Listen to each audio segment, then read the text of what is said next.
Hey guys, welcome back to Magic TV. My name's Craig. It is Tuesday, it's 9 o'clock. It's time for a Magic News. Now, this is where I take all of the news that's happened over the course of the week and I try to bring it to you. And, it's August right now. It's normally a bit of a quiet news week. There's not really much going on.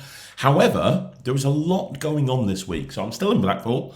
I'm still in an Airbnb, but that does not mean I can't bring to you the magic news. We're going to break it all down. There's a lot happening between now and the end of the year, and we're going to start straight off by getting by addressing the elephant in the room. So that's what we're going to do first of all. If you don't know, a few weeks ago I did a video called, basically it was a video all about Yeagle and Seeker, and it was an epically long video. This video was about over 3 hours long. It was basically longer than the Titanic, as Yeagle said, and it was a very long video breaking down with interviews exactly why I thought that Yeagle was not being a particularly good boy when it comes to how he uses patents that he has applied for. And I had interviews with lots of people in that video. The reason I bring that up, because that's kind of old news now, isn't it, is because Yeagle has put a video up on a brand new YouTube channel. He's created a YouTube channel. He emailed it out to everybody and their dog, and he got as many people as possible to watch this email. It's his rebuttal email. It's about 25 minutes long. He's way more succinct than I am, and he takes a couple of the points that I made and gives his perspective. I want you all to watch that video. Okay, I want you all to watch it. I want you to make sure that every single person watching Magic News goes and watches that video. Ideally, make sure that you've seen my video first. Then go and watch his video, because I'm going to say more about this in a few days. Not now. Now is not the time. But in a few days, I'm going to be saying more about this subject. And I would really appreciate it that everybody who watches that video when it drops is aware of the subject matter I'm talking about, which is Yeagle and Seeker's rebuttal video. So go watch it. Make your own mind up. I'm not going to say any more on the subject until a few days' time. But there you go. That's your first piece of magic news. Yeagle and Seeker's video, all about me. The scandal. Craig Petty exposed. The scandal of Craig Petty has been exposed. Serious stuff. Go check it out. Talking about scandals, let's talk about Dan Harlan. Okay, let's talk about Dan Harlan. Let's talk specifically about the Masterworks project, because a lot of people have been asking me for an update. The short answer is there is no update. The long answer is basically Dan Harlan, a couple of years ago now, released a video. Basically said he's going to bring out something called the Masterworks. 3 volumes of books covering everything that he's ever worked on, everything he's never published, just the ultimate Dan Harlan collection. And you could buy in and buy them right at the very beginning. And then it was promised that the first one would appear October last year. Then the second one would appear the following year, and the next one would appear the following year. And throughout the time, he would be dropping kind of to the people that backed the project at the very beginning, would be dropping extra information by email. That kind of, earlier this year, when he was meant to drop the first volume and it never appeared, people were asking questions and where's my books? What's happened? There was basically no communication from Dan. And so Dan went on the Magic Cafe and said, look, I'm really sorry. I've been overwhelmed. The book didn't sell as well as I hoped it would. I've had to go and look for other ways of making money. But I'm going to get my head in the game. I'm going to start doing the books. I'm going to start doing the books. I'm going to start making the books happen. And you're going to see regular updates from me on the Magic Cafe. Every week I'm going to update people on the Magic Cafe. I'm going to have regular communication with my email list. That's exactly what I'm going to do. And then there was a GoFundMe for Dan Harlan because he had some financial issues. So there was a GoFundMe, which helped, I assume, with the financial issues because a lot of money was raised. And, we're kind of almost a year away from when the first book should have been released. And we've still not got anything. We still don't have a book. But not only do we not have a book, we don't have any communication. because the promise of Dan going on the Magic Cafe and updating everybody every week, the promise of Dan emailing people has not really come to fruition. He's emailed a couple of things out to the people that backed the project at the beginning, but nothing else. Nothing at all, really. And we haven't really seen hide nor hair of it. And he's still getting more help. I mean, we're going to talk about new products that have come out, but a new project has just come out on the Vanishing Ink website, an ebook called Harlan's Helper. Which is basically an ebook designed to raise money for Dan Harlan. So he's got money coming in from the original people that purchased his books, backed him at the beginning. He had all the GoFundMe money come in, and now he's getting more money from this Harlan's Helper. The annoying thing is, we're not really seeing anything about where the Masterworks are. We're seeing him at conventions. We're seeing him appearing at conventions. And the problem is, at some point, a lot of people, let's be honest, Dan Harlan is a legend in this community. He really is. He has done so much for Magic. So a lot of people are prepared to give him a break. Like, if I'd have done this, oh, fuck me. If I'd have done this, I think I would have been cremated a year ago. But a lot of people are prepared to give Dan, cut him some slack, which makes sense. But it's a year later. It's a year after the first book should have dropped, and we're getting no communication at all. People, even the staunchest backers of Harlan, are just like, well, you know what? We should have had something by now. And I've talked about this on this channel before. The problem is, no matter how big you are, when you think you can self-publish, you then suddenly have to become a production company. You have to become a communication strategist. You have to become an administrator. You have to have regular communication. You have to be able to actually send this stuff out, which is why I always work through companies, because I don't think I've got that infrastructure. And I think that what's happened is Dan's kind of overwhelmed. I don't know. Hopefully, if somebody's watching this, if Dan's watching this, you need to just either look. I would link up with a company if I were you. I would find a company that can finish this for you. I know you've got ties with Penguin. I know you've got ties with Vanishing Ink. You've just brought out the new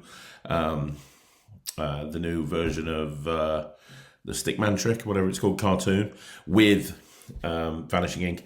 Link up with somebody and get them to help you finish this, because it's becoming more and more apparent by the second that this is not going to be something that you're going to be able to finish or even communicate to your customers on your own. Okay, let's talk about a convention that's coming up soon. The South Tyneside convention is coming up in a couple of months. And I was at the South Tyneside convention last year. I did a review of it. I had a fantastic time. It was a wonderful convention. Well, this year, the lineup is amazing. Let me tell you some of the people that are on the lineup, lecturing and in the gala show. Tom Brace, Ben Hart, there's a pretty big name. Jackie Yu, there's another pretty big name. Ruby Ferez, who brought out the Ruby Cup through Illusionist. Eve Demera, who is, got such a great reputation within the Magic community. Kay Dyson, Miss Magic herself. And a Matrix Illusion, Ryland's favourite illusion act, probably my favourite illusion act as well. They're all going to be there lecturing. In fact, I've spoken to Alex Jessen at Matrix Magic. I'm very excited about his lecture, because it's going to be a lecture on... It's going to be a lecture. It's going to be a lecture on I think on design and branding, which is something that he's an expert at. He does a lot of the posters for a lot of the big names. So I'm very excited about that. So all of those guys are going to be in the gala show. They're also going to be lecturing, and then also there's going to be a family show which takes place in the morning, and that's going to have Graham Shaw, Tom Bolton, and Matrix Illusion as well. This convention is off the chart. I very much liked the South Tyneside convention last year. This year it looks to be even better. So you can book tickets directly from the South Tyneside website, and tickets are going fast. So go check it out. Talking about tickets going fast, let's talk about Penn and Teller. who are going to be appearing at the London Palladium from the 13th to 24th of September. So coming up in less than a month, Penn and Teller are going to be over in the UK doing an 11-day run at the London Palladium. I know a lot of magicians have got tickets. I know some magicians haven't got tickets, but if you want to see Penn and Teller, let's be honest, they're getting on. They're not getting any younger. I don't know how much longer. If I was Penn and Teller at the age they're at, with hasn't Teller had like a triple heart bypass? I'd be like, I got nothing to prove right now. I'm retiring. Point me to the pool. I just want to put my feet up and I just want to enjoy the rest of my life. I don't know how much longer Penn and Teller are going to be doing this, especially doing big tours where they're on the road performing every single night. That's not an easy thing to do. At 70s? Something like that? I don't know. So might be the last time we see them in the UK. London Palladium, 13th to 24th of September. That's Penn and Teller. Okay, let's talk about the Blackpool Magic Convention. You can't have a conversation about magic conventions without speaking about Blackpool, right? The world's largest magic convention. Well, this is the start of them dripping out information, teasing people, getting everyone very, very excited about Blackpool. As we all know, it's a 4-day convention now, not a 3-day convention. So they've added an extra day. And they've already announced the lineup for the first day, for the Thursday, and it's incredible, frankly. But they now have just announced that the One is returning in 2026. So they did the first one in 2024, 2023. Then they skipped a year in 2024. Then they did it again in 2025. Now it's back again in 2026. Now, if you don't know what the One is basically anyone can apply to be in the One. It doesn't matter what type of magician you are, an illusion act, a manipulator, whatever, comedy act. Anyone can apply to be in the One. And if you submit a video, and if your video is picked, you get to be in the competition, and the winner wins £30,000, which is the biggest prize in magic. This year, they've also added something else. Excuse me. They've released a poster telling us all about the One, and they've said that the extra prize is hidden in the poster. Now, if you look at the poster, there's signs for Las Vegas. So a lot of people are speculating, although it's not been officially said by Blackpool, that the prize is going to include going over to Las Vegas, probably to perform as well. I don't know. So the prize has got even bigger. So the One, 2026, very exciting. One, if you think your act's good enough, send in a video. If you don't think your act's good enough and you just want to watch, then it's going to be part of the convention lineup, and I think it's going to be absolutely amazing. Now, one of the things that people go to Blackpool for are the dealers. If you like dealers and you want to hang out around some more dealers, you might want to go to the Magic Car Boot Sale, organised by Alec Powell, running on the 14th of September 2025, obviously. So that's the day after Ryland and Thea have their Magic and Mischief show, which is in Rugeley, just down the road from the Magic Car Boot Sale. That typically takes place in Birmingham. Now, the 14th of September is a busy day for magicians because you also have the 1-day IBM convention taking place on the same day as the Magic Car Boot Sale. So pick which one you prefer, but the Magic Car Boot Sale is always fun. It's always well attended. There's always a lot of dealers, and there's a lot of bargains to be had. It's called a car boot sale, but people aren't selling stuff out of their car boot. It's basically just a decent-sized dealer hall where you can go around and you can look at the latest and greatest magic. So that's the Magic Car Boot Sale, 14th of September, day after Ryland and Thea's Magic and Mischief show at the Rugeley Rose Theatre in Rugeley. Talking about dealer days, there's been an exciting announcement about the Northwest Dealers Day. So the Northwest Dealers Day, which takes place on the 12th of October, running from 10 a.m. till 5 p.m. They've got a ton of dealers that are going to be there. So you can come along to this dealer day and you can hang out with friends and you can watch the dealers dem their latest wares. However, the people at the Northwest Dealers Day have just announced that there's going to be mini lectures added to the mini lectures added to the day. So if you go there, not only are you going to be able to see a bunch of mini lectures, they haven't said who yet, but you're also going to be able to see a bunch of dealers and see all of their new stuff. So that's going to be very exciting. You can go check that out by checking out the Northwest Dealers Day, and it's on the 12th of October from 10 a.m. till 5 p.m. Now, I think we need to address something. According to according to Rory Adams, and according to One Ahead blog, I am the last Magic creator that's going to be left standing. That's right, I'm going to be the last Magic creator that's going to be left standing. So if you don't know what One Ahead is, I've been a subscriber of One Ahead from day one. It's a blog that's published on a very regular basis, and Rory Adams owns the blog and has a bunch of people that write for him. And he puts blogs out on a regular basis. They're behind a paywall, but some of them are very, very thought-provoking. And he put a blog out just a couple of days ago, and it was all about me. And I was like, a couple of people sent it to me, and I'm like, that's weird. Why would Rory be writing a blog about me? And it wasn't about me. It was, but it also wasn't. So apparently I'm going to be the last Magic creator standing. Now, that's not my words. That's the words of One Ahead. Yeah, according to their latest blog, in the future, it's just going to be me locked in a room with a deck of cards, a Sharpie, and a very long career ahead of me, and everyone else is going to be gone. Looks like I'm going to fulfill my dream. Now, obviously, that sounds completely and utterly bloody ridiculous. But Rory did write a really interesting article about the future of Magic and where creators fit into the future of Magic. I thought we'd go through it because a lot of people asked me for my opinion, because he said some stuff in there that was kind of weird. And it all was based on sort of wealth inequality and monopoly metaphors. But basically, let's go through it, because there's some points worth talking about and a few things I've got completely and totally bloody wrong, to be perfectly honest. So, quick context. The blog starts with wealth inequality and monopoly metaphors. They argue Magic is a niche hobby, with most buyers being hobbyists, not pros, which I agree with. And what they say is basically, in the future, because of wealth inequality and more billionaires are getting paid every minute, and the poor are getting poorer or the richer are getting richer, that Rory makes the point that there's going to be like three types of people that buy Magic. You're going to have pros that buy Magic that perform for rich people. You're going to have hobbyists who are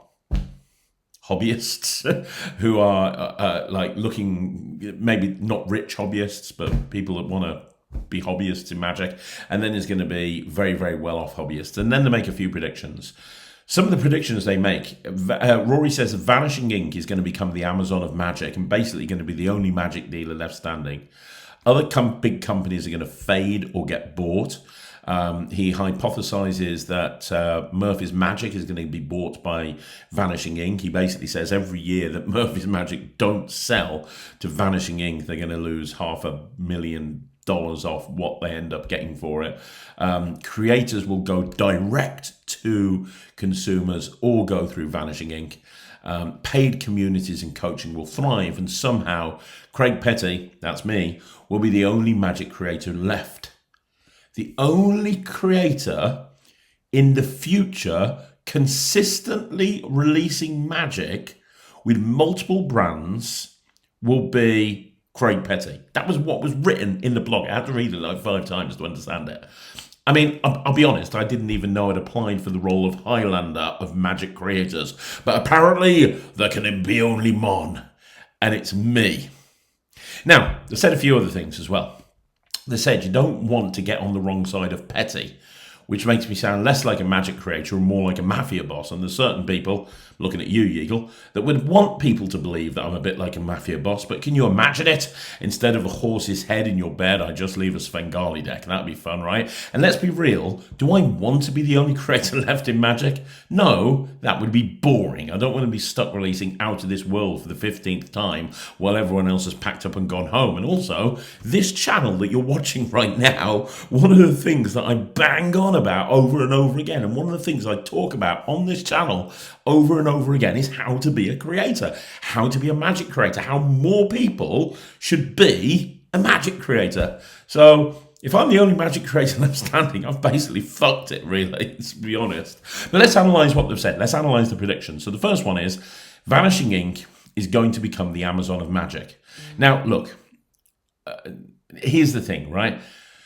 They are dominant. And they offer so many different things. Vanishing Ink diversify all the time. They've got various different conventions with Magi Fest. They've got various different conventions with the session. They've got their masterclasses.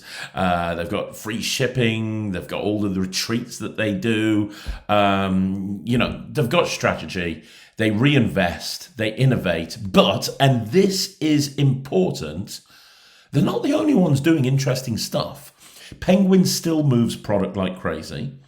And Rory makes the point that they've been hiding behind a mailing list that they've been using for years. That might be the case, but it's because it works. And trust me, I've got a bit of insider information on Penguin Magic, and I'll tell you that that is changing very, very soon.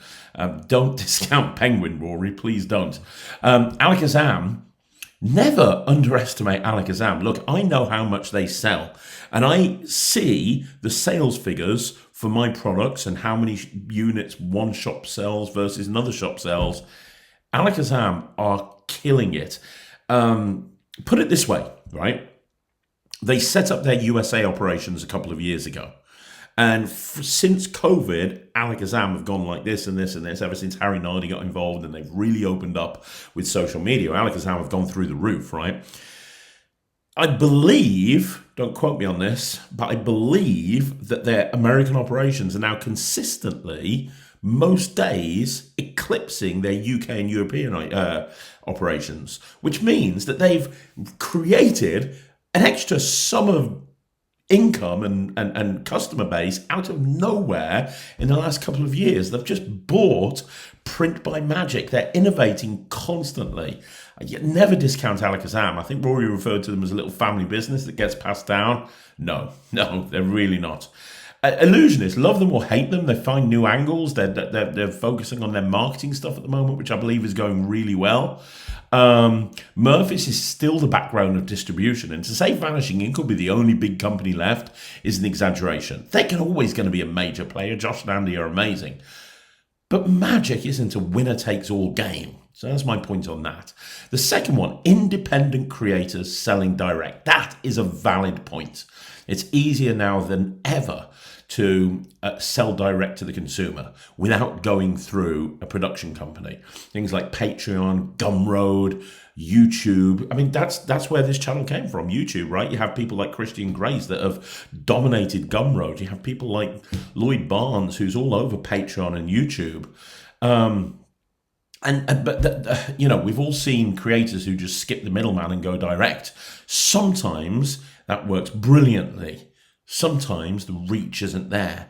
But it's definitely a trend. The question is whether creators can get the visibility without the big companies pushing them. And I think the answer is no. Not unless you're prepared to create a brand around yourself and put a lot of time and effort in. Again, I've talked about this on the channel. You've got to put a lot of time, you've got to put a lot of effort, you've got to put a lot in to getting into a situation where you can release a product and you don't need a big company behind you. You can get that reach.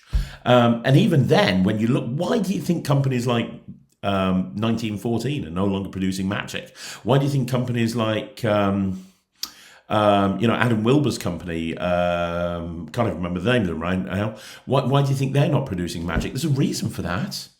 The reason, very simply, is because it's very expensive, and all you need is one miss, and then that's it. You're kind of in the red, and that's not good at all, right? To bring out physical product after physical product, and with the amount of pirates out there, you have to bring out a lot of physical products. Independent creators selling direct is going to be a difficult thing. It's why production companies aren't really going anywhere. However, the third point that's made is paid coaching and paid communities. This is probably the most accurate prediction. People are craving connection.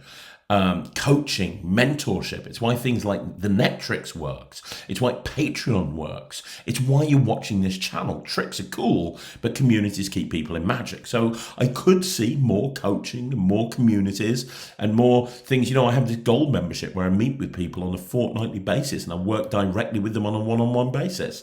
I can see more people doing that. But then you've got the crazy prediction. Craig Petty is going to be the only Magic creator left. Now, here's the thing. I create because I love it. I don't need to do it. My businesses support me. I release tricks because it's fun and because I want to contribute to the art. But I'm absolutely not the only person doing that. Look around. There are incredible creators everywhere. And people that are creating that don't necessarily need to make money from creating. Because the point that Rory was making is that the creators that are going to thrive in this industry are the ones that aren't just making a living out of creating. The people that are creating because they love to do it, not because they're trying to make an income, like me. If anything, creating magic and doing YouTube costs me money. Because the amount of stuff I have to buy for the review show and so on and so forth, it actually costs me money. I'd be better off focusing on my business, right? But my businesses allow me to do this, right? And so in that regard, I can see where he's coming from. I don't think full-time creators are going to go anywhere. Absolutely not. But I do think that there's going to be more creators that are like me that are going to be having another look at Chris James, right? I know he's got a ton of stuff coming out soon. He's got a full-time job working with Alec and Sam. There's a ton of creators like that. There's a load of people that have a job, they have some other income stream, and they're releasing magic and they're producing magic, and there's nothing wrong with that. There's a lot of people that are full-time professional magicians that are also creating magic, and that's cool as well. So while it's flattering to be singled out, it's just not true. Magic is too creative, too diverse, and too full of passion for there to be only one creator. If anything, we should be encouraging more people to publish and not scaring them off by saying, Petty's got the throne already and nobody's going to take him out. He can be only one, and that's going to be Craig, right? Which comes to the bit that I kind of took exception to, the don't cross Petty bit. I got to be honest, that made me laugh out loud. Yes, I've been outspoken about ethics, plagiarism, and creators' rights. And yeah, if someone's ripping off another creator, I'll call it out. And also, if I've been attacked in the past, my MO, my general way of dealing with that is to go balls deep, basically, into kind of going back at them. I've done that in the past. Now, I used to be all really ranty and angry and stuff. I don't really get ranty anymore, to be perfectly honest. Or at least I try not to. I can't guarantee that I'll never do that again. But I'd never want anyone to feel like they couldn't release because I exist. That's not what this channel's all about. The more ideas out there, the better the magic gets. And I've actually been trying to collaborate with many people. I've collaborated with Seth Race many times. I've collaborated with Chris James. I'm in the middle of collaborating with David Jonathan. I've done a bunch of stuff with Phil Smith. The list goes on and on and on. I like collaborating with people. Look at the stuff I did with Matthew Wright and with Mark Bennett, and the list goes on and on. There's lots of people that I collaborate on. But in terms of the don't cross Petty bit, I kind of understand what he means insofar as if you if in the past, I've been very, very kind of blunt and to the point. I don't like people saying something that's not completely true. But I try to, let it go a lot of the time. Not all the time. Not all the time. There's certain things that I'm not going to let go, as we talked about at the beginning of the video. But a lot of things I will. But, I agree. Don't cross me. Don't cross anybody. But I wasn't too sure about that. Look, here's the thing. The question is, do I buy their predictions? Some of it, yes. Vanishing Ink will grow. Absolutely 100%. Independent creators will go direct. Paid communities will thrive. But one creator left, no chance. Magic is too much of a community for that. Now, will I still be here in 10 years' time creating? Yes, absolutely. Because I love it. And if that means people think I'm the last man standing, then I'll take that. But I'd rather be surrounded by 100 other brilliant creators, all pushing each other forward in different ways. But that's my take. What do you think? Is one ahead right? Will there be only one creator left? Or is the future of magic brighter and more diverse than that? Let me know in the comments. I'd really be interested in knowing what you think. And let me know if you are a subscriber to One Ahead. It's a great thing to subscribe to. Now, we're going to go now into a look at some of the newest tricks that have hit the marketplace. These are not ones that I have reviewed myself personally. This is not a review. That happens on a Wednesday and a Sunday. This is me just seeing the ad copy for something, watching the trailer, and bring it to your attention and going, you know what, this looks pretty cool. So there haven't been that many new things coming out this week, but there were a couple. First of all, from Penguin Magic, we had Molecule by Seth Race. And this looks like a fun little shrinky trick where a card shrinks and then grows again. The trailer makes it look super fun. I don't really know much about it. I've ordered it. I love Seth Race's stuff. It's going to be fun. It's going to be good, I think, but I won't know until I see it. But the trailer is, like I say, it makes it look super fun. It's only $4.99 as well, which is insane.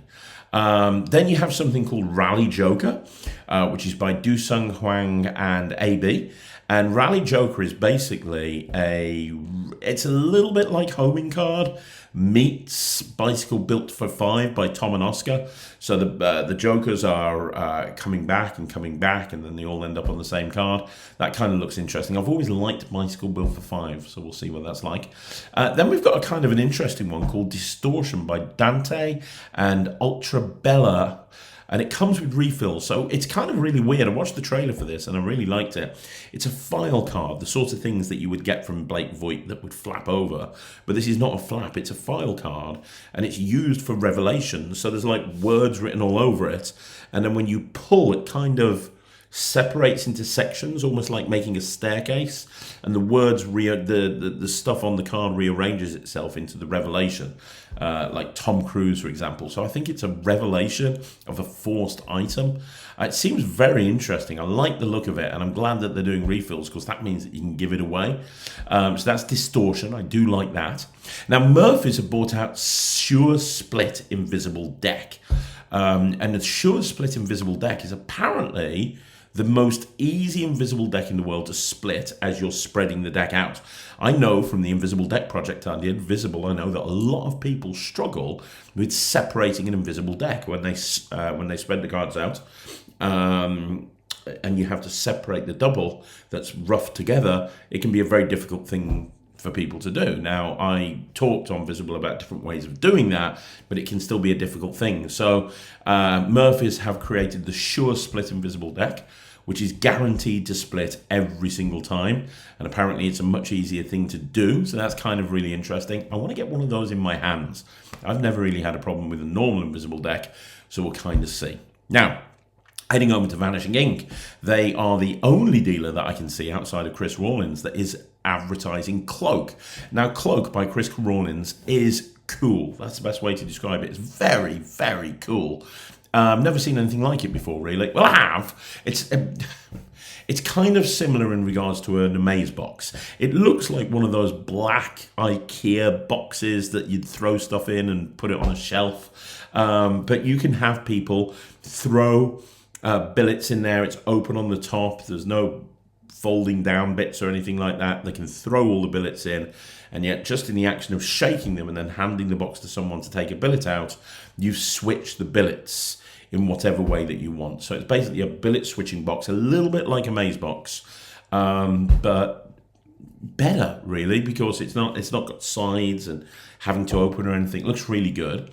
Also, the book that I mentioned earlier, the ebook that's available, that looks like a good ebook, is Harlan's Helper by Kevin Burke. Now, people might be unsure about helping Harlan any more than we have. I'm not going to get into that anymore. Suffice to say, this looks like a good book, and all of your hard-earned money that you spend on it will be going to Dan Harlan, so that's something. And then the other thing is there's a new app release that you can get from the Vanishing Ink site called Sven Gallery. And this seems like a really interesting take on a Svengali deck, but tech-based. So the whole idea is, and I have no idea how this works, but it looks cool. The whole idea is that you have somebody pick an image from their own phone, and then that image can appear on your phone in a gallery, and then all of a sudden, every single picture in your gallery will change that image It sounds amazing, and apparently there's no internet required or anything. The phones aren't paired together in any kind of crazy way. It sounds brilliant. It's called Sven Gallery. You can get it from Vanishing Ink. I don't know if it's a Vanishing Ink product or if they've got the exclusive on it, but either way, it looks really good. So there you go. There's some tricks that are coming out this week. If you've got any of them, let me know down below. So there you go, guys. That's your magic news for this week. Do me a favor, let me know what you think in the comments down below. Now, you want to see more videos like this, all you got to do is like the video, subscribe to the channel, leave a comment down below. I'm going to be back next Tuesday with another Magic Live. I'll be back on Magic News, sorry. I'll be back on Wednesday with a review show special. No, with a normal review show. I'm in Blackpool. I've been here for so long. I don't know whether I'm coming or going. Look, I'm going to try and get videos up for you pretty much every single day this week. And there'll be a very special video coming soon. You'll know when it lands. Look out for it. Until then, thanks for watching. My name's Craig, and this is Magic TV.